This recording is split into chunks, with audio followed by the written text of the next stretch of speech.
Shalom. Kita akan masuk kembali lagi ya di seri yang ke-24 kitab Yosua kita. Sambil diingat kembali ya, kata kuncinya adalah kepemilikan sebagian tanah Kanaan. Ya, karena mereka sudah memiliki wilayah timur. Ayo kita baca ayat kuncinya. Yosua 1 ayatnya yang ke-8. 2, 3.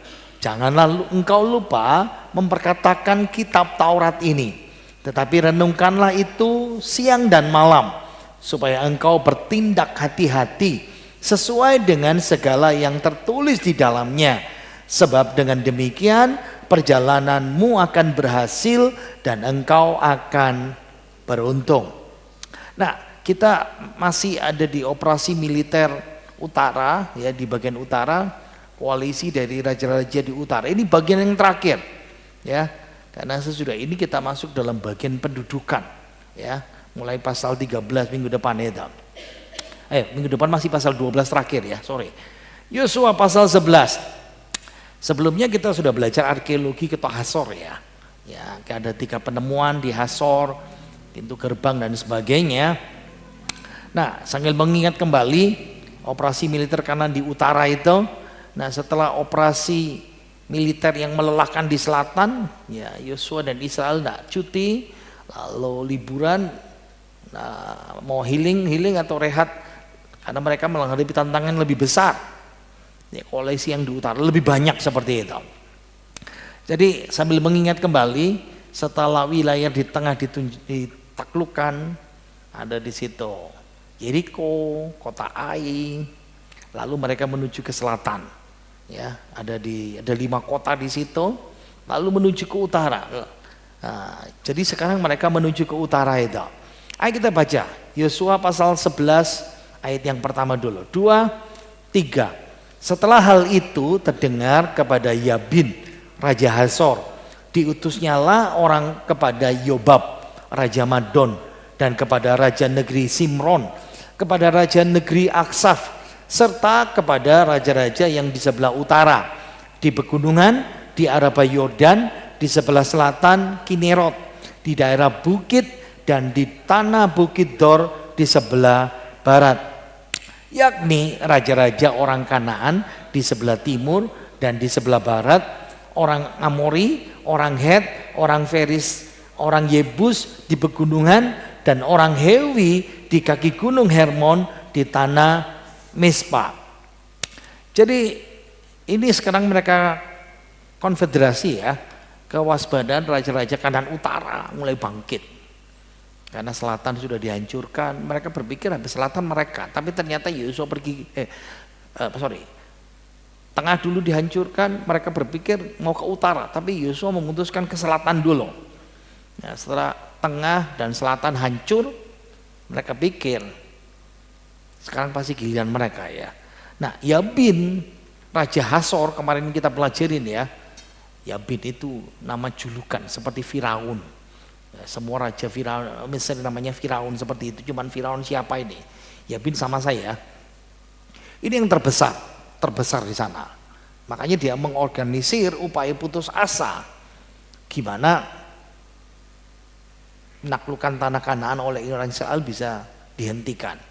Dia berpikir seperti itu. Memang kalau dalam sudut jumlah kita pikir mustahil ya Israel bisa menang seperti itu.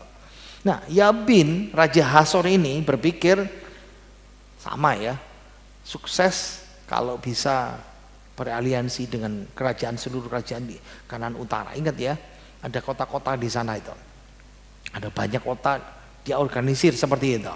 Makanya dia mengirimkan mengatasi krisis, kirim utusan yang cepat disebar, pelari cepat namanya itu.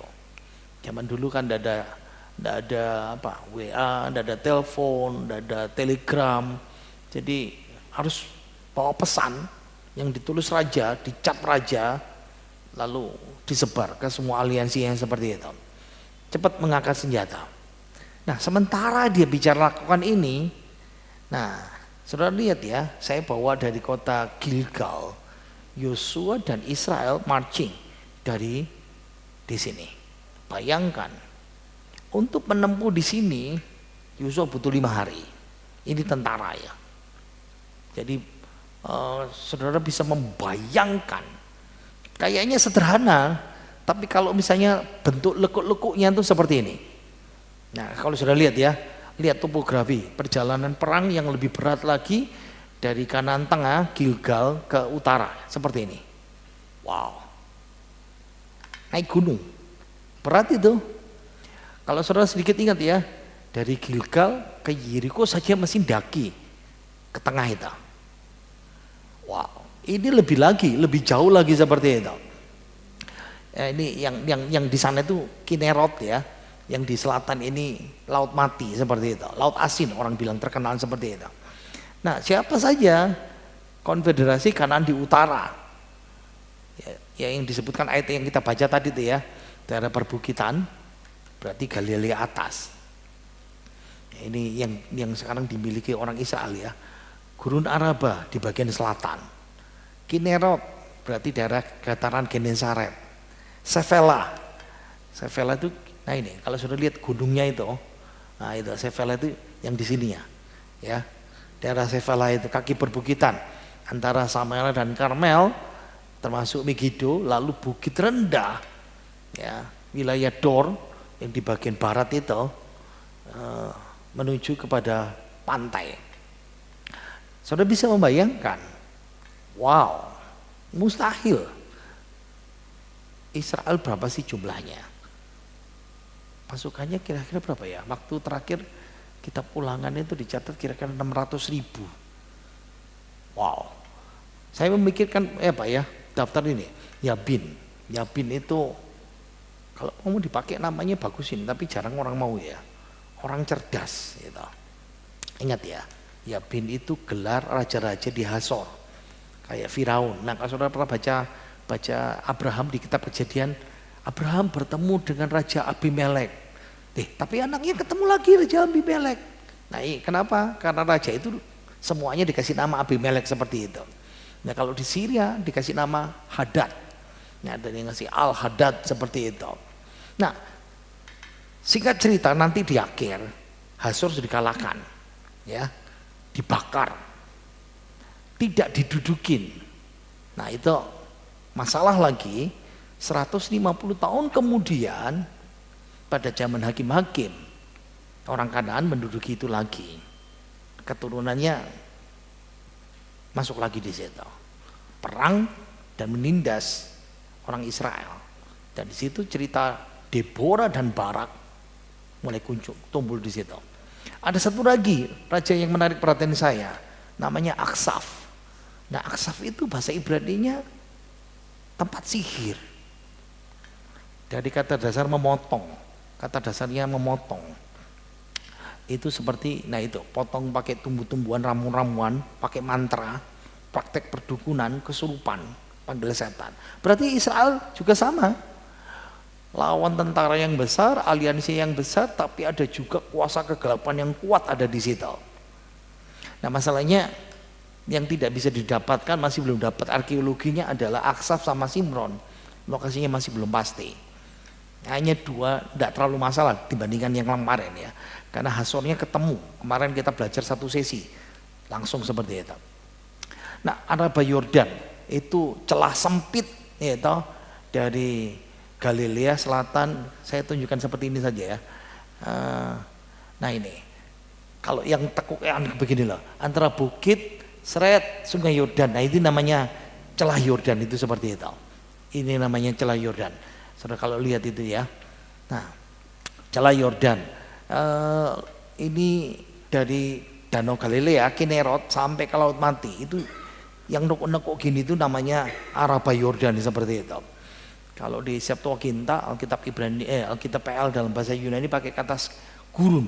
Nah, kalau Kinerot di Perjanjian Lama ya, di PB kita bilang Galilea itu. Ya, ada lagi kota namanya Kineret, makanya kenapa disebut Kinerot? Ada di situ ada kota Kineret. Nah, di Perjanjian Baru Kineret ini diganti dengan bahasa Yunani Genesaret. Nah, seperti itu. Jadi Kineret, Genesaret itu bahasa yang sama. Kenapa disebut Kineret? Nah ini Danau Galilea. Nah Yang sebelah sini gambar peta Danau Galilea ya.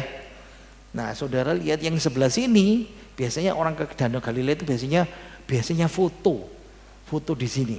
Tapi saya belum foto ya, waktu pergi ke sana ya, karena kami terbatas waktunya, tergesa-gesa seperti itu. Jadi bisa ketahuan berapa debit airnya seperti itu. Nah, Kineret itu dari kata Ibrani kinor. Kinor itu artinya kecapi.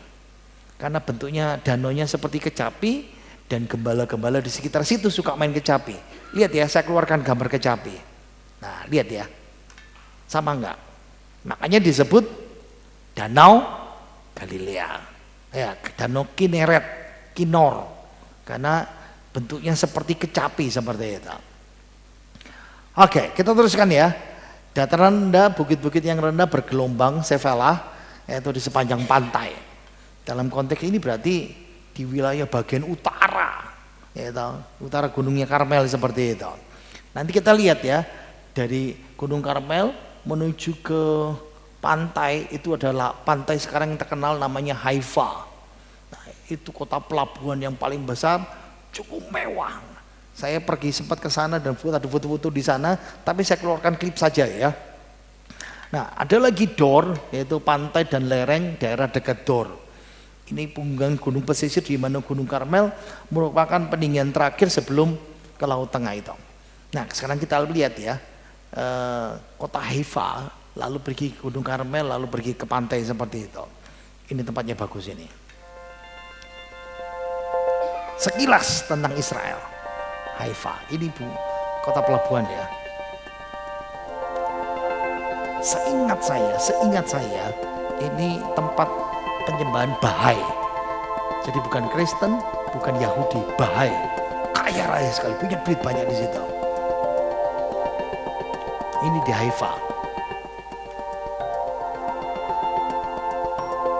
Kepercayaan Bahai itu. Saudara lihat ya, dari bukit turun ke laut seperti itu.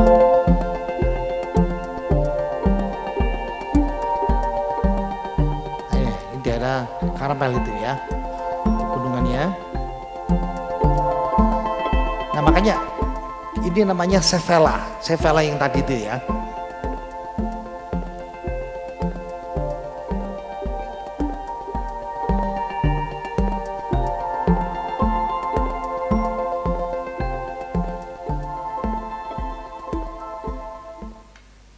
Saya pergi ke Israel, ke sebelahnya, seberang Yordania. Saya pergi ke Palestina, saya pergi ke Mesir. Beda jauh. Wah, Israel itu jauh, luar biasa ya. Oke, masih ada juga beberapa suku Kanaan yang lain. Nah, itu semuanya daftarnya dimunculkan minggu depan, kita lihat ya. Nah, ada beberapa suku yang lain terdaftar dalam konfederasi ya. Kanaan Timur itu ada beberapa kota negara, Barat, Amori, Het, Feris, Yebus, Hewi di kaki penukan kerajaan di Mispa. Nah, Mispa itu berarti menara pengawas. Berarti mereka punya benteng-benteng yang mengawasi pergerakan musuh seperti itu. Kalau sekarang ya gampang ya, kita punya CCTV. Kalau di angkasa sana kita ada satelit pemantau. Makanya kenapa negara-negara yang superpower ya, Rusia, Cina, Amerika, kalau perang itu menangan saudara, musuh itu bisa kelihatan semuanya seperti itu. Nah, kalau sekarang ada drone ya. Oke, kita baca ayat yang keempat, 2, 3. Kemudian keluarlah raja-raja ini bersama-sama semua tentaranya, amat banyak rakyat, seperti pasir di tepi laut banyaknya, beserta sangat banyak kuda dan kereta. Nah, Israel dianggap sebagai ancaman pengusahaan. Kenapa? Selatan sudah kalah, tengah sudah kalah, selatan sudah kalah. Makanya mereka berkonfederasi. Tadi itu ayatnya jelas sekali ya, amat sangat banyak seperti pasir. Dan semuanya kumpul di dataran dekat perairan di Merom. Nanti ayatnya berikutnya keluar ya. Nah, tentara gabungan ini sungguh-sungguh mengesankan. Kenapa di Merom? Nanti kita lihat. Kenapa mesti kumpul di Merom? Karena itu dataran dan itu ada kebutuhan mereka di sana. Nah, seperti pasir di tepi laut. ini orang Semitik. Ini peribahasa orang Semitik. Orang Israel ya, orang Yordania dan sekitarnya itu punya peribahasa. Seperti pasir di tepi laut, tepi pantai. Itu mengungkapkan kekuatan militer yang luar biasa. Kalau di Kejadian itu kan dipakai juga. Nah, Tuhan janji kepada Abraham, lihat keturunanmu seperti bintang-bintang di langit. Kalau kamu bisa menghitung pasir di tepi pantai, seperti itulah banyaknya keturunanmu. Berarti kita bisa lihat ya, ini ungkapan. Jadi ini peribahasa yang umum dipakai di sana, yang membicarakan betapa besarnya mereka itu. Tidak hanya tentaranya yang sebanyak pasir di tepi pantai, tepi laut itu, tapi mereka punya kuda dan kereta yang jumlahnya besar. Nah, jadi pada masa dulu, jadi ini seperti apa ya, kereta perang pasti. Kalau dengar kata kereta dan kuda, berarti ada yang nyetir, nunggangin, ya. Ada yang bawa senjata, biasanya minimal 2. Tapi kalau ada satu lagi yang siap-siapin keluar senjata seperti itu. Nah, perbandingan sekarang apa itu? Ya pasti tank apalagi ya, kendaraan pengangkut ya.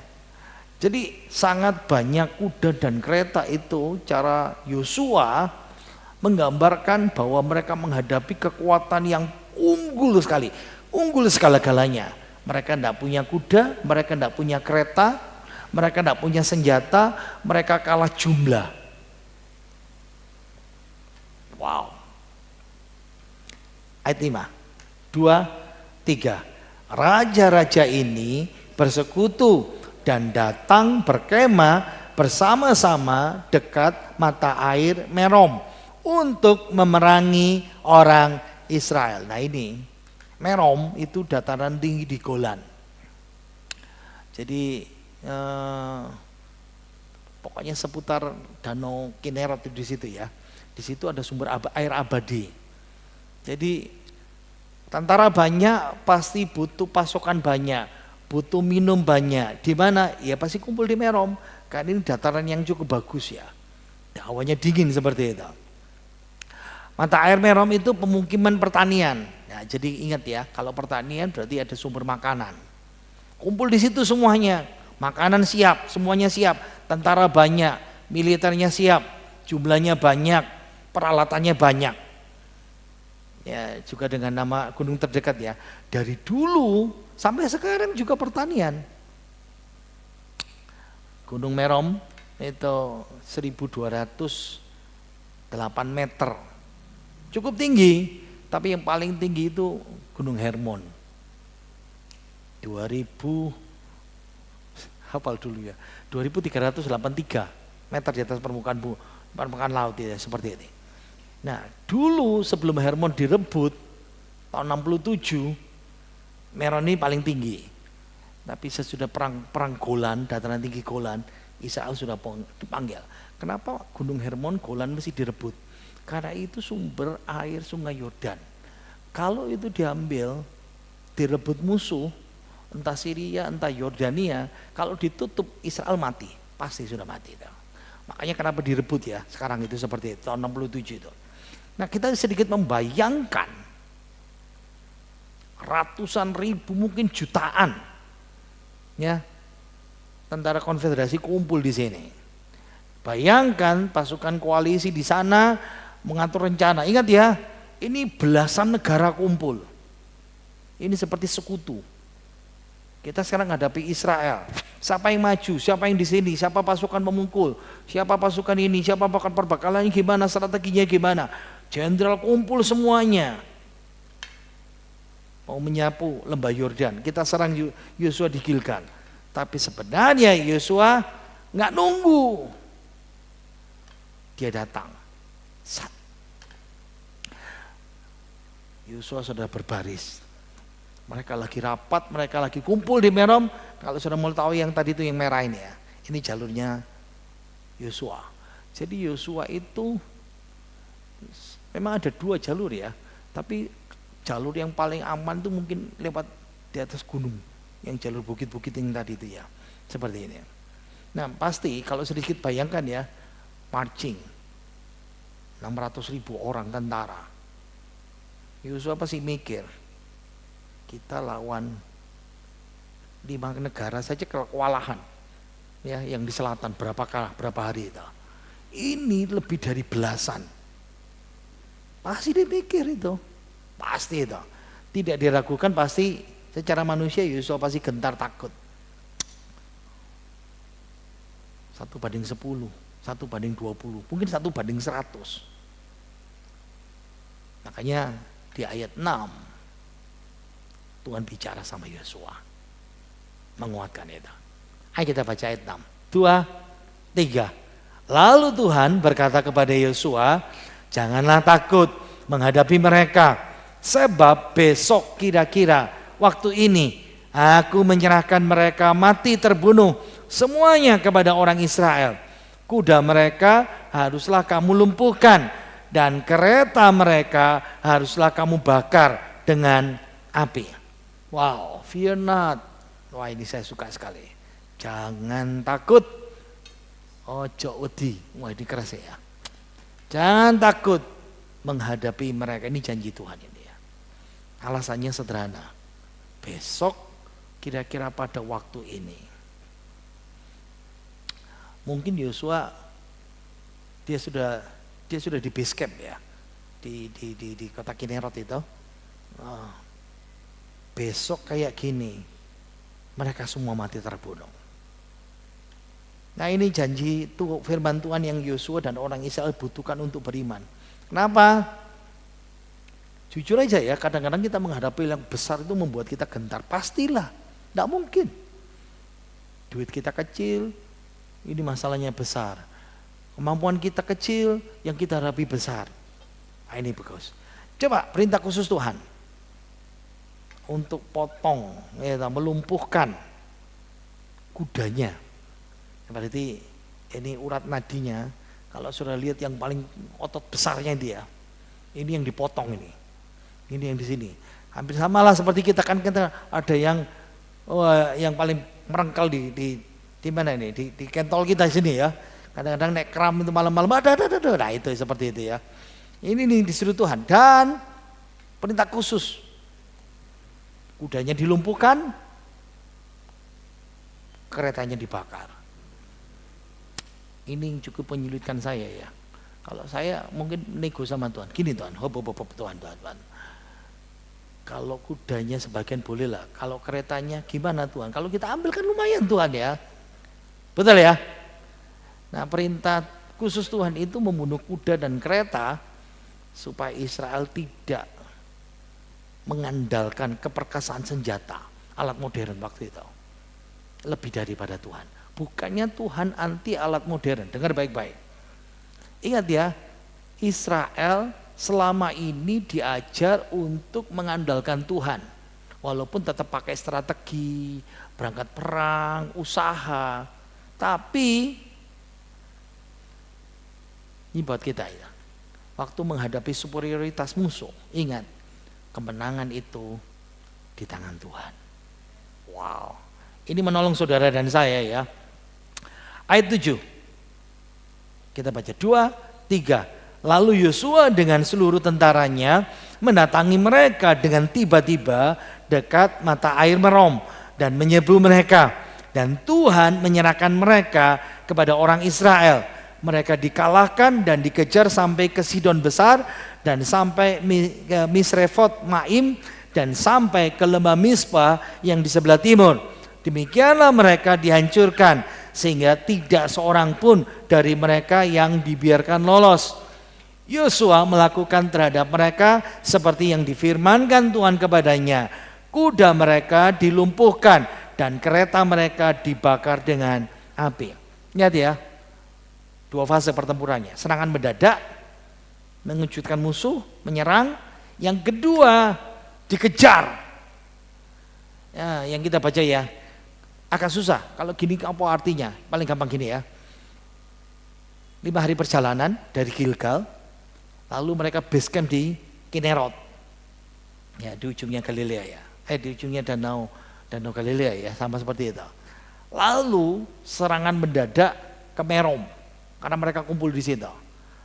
lalu dikejar sampai ke barat, pantai barat ya, Sidon besar, Misrefot main, itu di sini. Berarti butuh berhari-hari ya. Ingat ya. Terus lah ke arah timur di Mispa. Jadi dibagi mungkin kekuasaan tentaranya ya, jenderal ini kamu ke sana, kamu di sana seperti itu. Kita sedikit membayangkan. Jadi mengandalkan Tuhan tapi tetap pakai strategi. Tetap pakai usaha seperti itu ya. Oke. Ada pengulangan lagi ketaatan. Tuhan perintahkan tapi taat.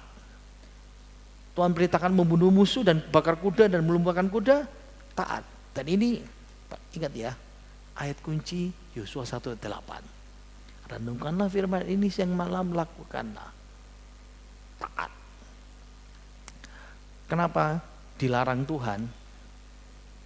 Karena orang Kanaan juga menggunakan kuda mereka untuk penyembahan berhala. Dan akhirnya ditiru oleh orang Yehuda pada zaman raja-raja. Nah, jadi kuda itu bagi Tuhan sudah dianggap najis. Kita sedikit paham seperti itu. Nah, dalam konteks sekarang, perang sekarang yang mereka hadapin, nanti perang berikutnya nggak minta doa, nggak doa Tuhan, nggak tanya Tuhan, kita sudah punya kuda dan kereta, wes berangkat. Itu pikirannya. Pernah baca Daud, Mazmur Daud dalam Mazmur 20 ayat 8 ayat baca yang kuning 2, 3. Orang ini memegahkan kereta dan orang itu memegahkan kuda, tetapi kita bermegah dalam nama Tuhan Allah kita. Sekarang ngerti ayat ini. Nah, tidak mengandalkan peralatan perang.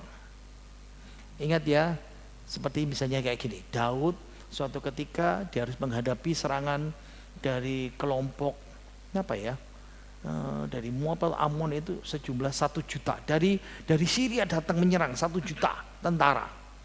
Dia bagi 2 ya, Yoab dan adiknya seperti itu. Lalu Daud bernyanyi pujian ini. Orang itu memegahkan kereta kuda, tapi kita memegahkan Tuhan. Itu menolong kita ya. Ya, oke. Next. Pada waktu itu Yosua kembali, direbutnya Hasor dan rajanya dibunuh dengan mata pedang, sebab Hasor pada waktu dahulu adalah yang terutama di antara segala kerajaan itu.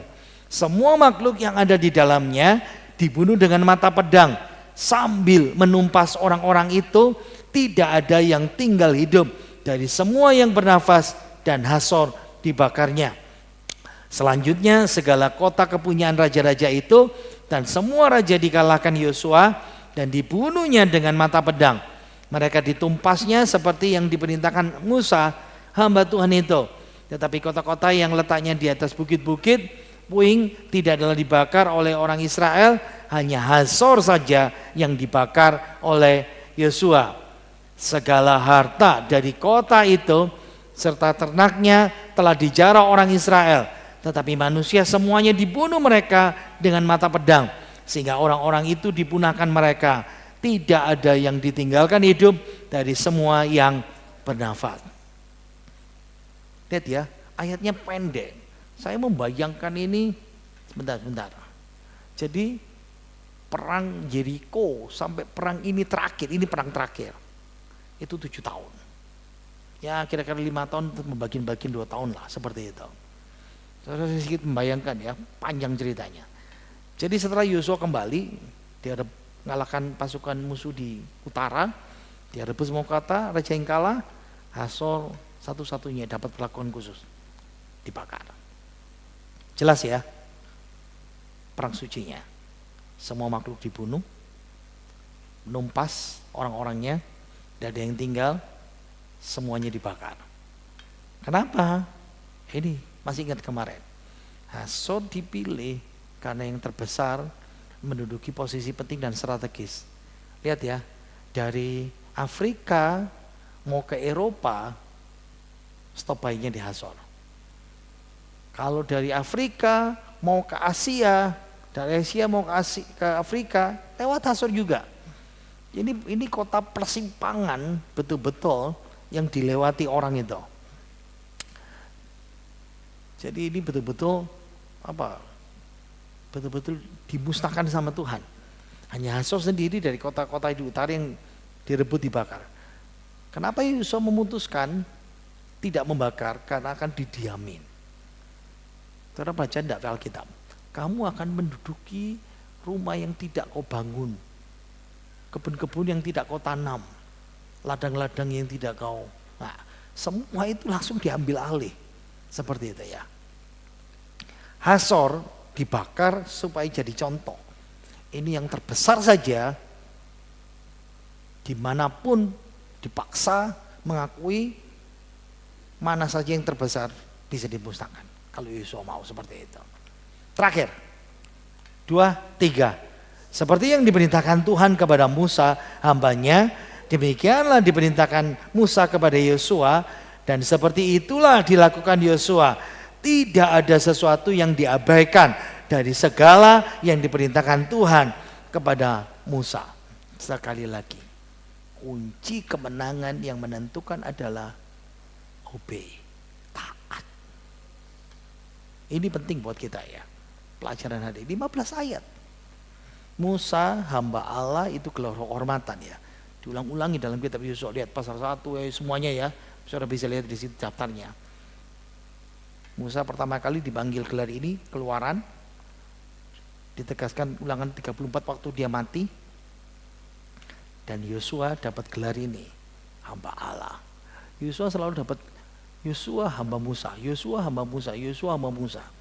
Tapi menjelang mati dapat gelar hamba Allah. Kenapa? Taat.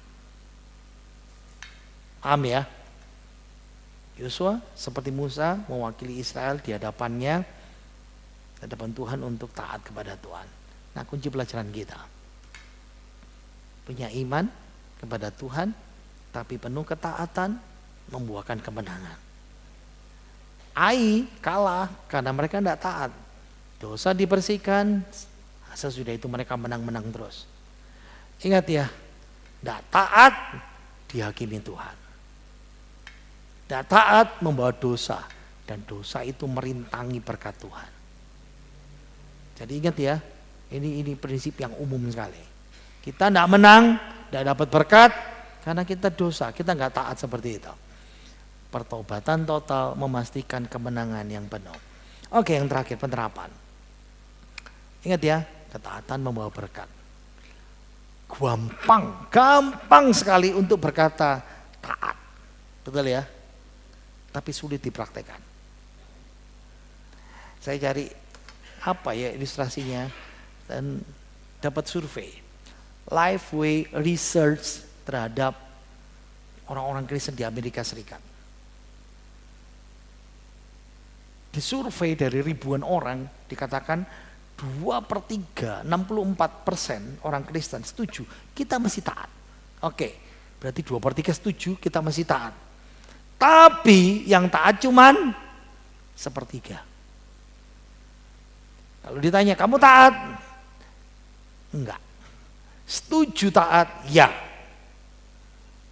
Yang ketiga, survei ini mengatakan apa? Taat Tuhan itu mudah kalau keinginan kita sama seperti keinginan Tuhan. Betul ya? Tapi kalau kita sudah keinginan Tuhan A, keinginan kita B, bisa taat enggak? Ayo. Karepku itu gini Tuhan, gitu.